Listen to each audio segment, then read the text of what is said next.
Je donne la parole à Geneviève Garrigos. Merci Monsieur le maire, mes chers collègues. Avant de vous parler effectivement de droit d'urgence et de cette très belle délibération, je voudrais dire quand même à Monsieur Grenier que c'est pas parce que excusez-moi.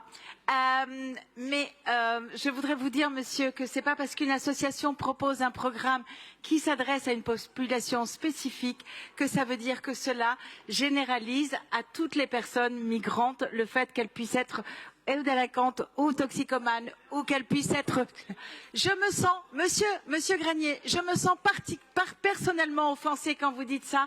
Ma famille est une famille qui, sur 3 générations, a migré partout dans le monde. Et le fait qu'on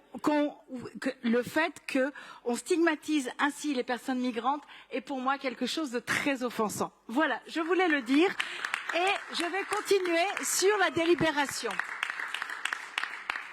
Donc, lundi dernier avait lieu la journée mondiale dédiée par l'OMS à la santé mentale. Vaste sujet. Et puisque nous avons ce matin parlé des multiples formes de handicap et d'accessibilité, je voudrais ici souligner à quel point il est important de ne pas laisser dévisser socialement les personnes souffrant de troubles mentaux et du comportement, notamment s'agissant de leur accès aux droits.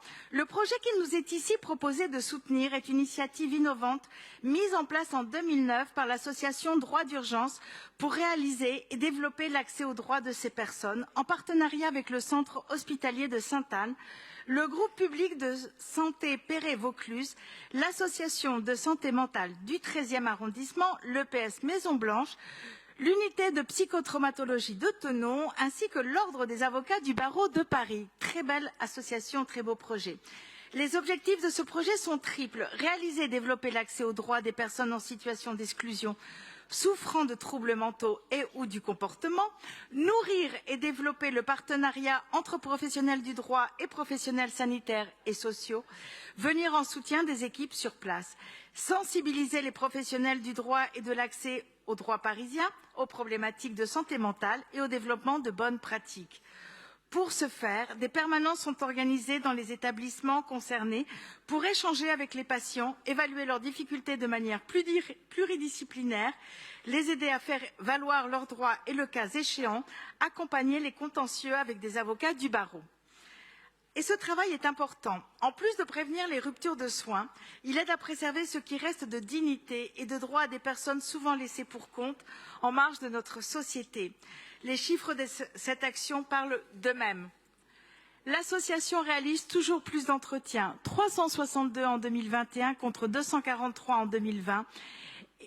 Étudier 169 situations en lien avec les professionnels du soin et de la santé contre 161 en 2020 et réaliser 3 sensibilisations en milieu professionnel, 2 sur différents aspects du droit et 1 sur la santé mentale en direction de juristes.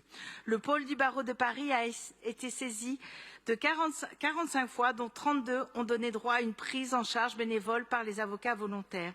Les situations d'exclusion rencontrées sont très problématiques.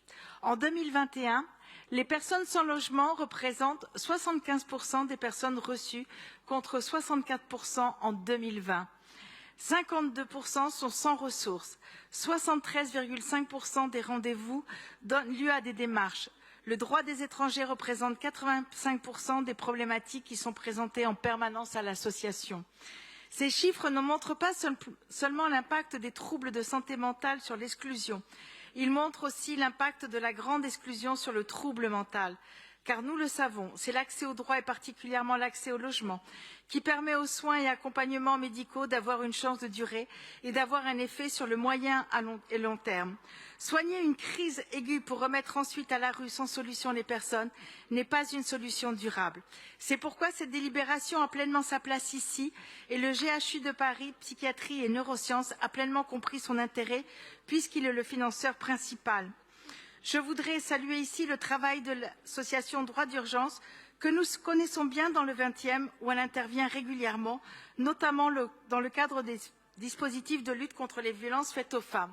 J'ajouterai qu'on oublie souvent que les personnes migrantes qui arrivent en France, qui ont traversé la Libye, qui ont traversé la Méditerranée dans des conditions absolument épouvantables, qui pour beaucoup ont été torturées, arrivent avec des traumatismes psychiques qui sont impressionnant. Et si nous ne les prenons pas en charge, ces personnes sont d'une certaine façon encore plus condamnées à la précarité et à l'exclusion. Merci beaucoup.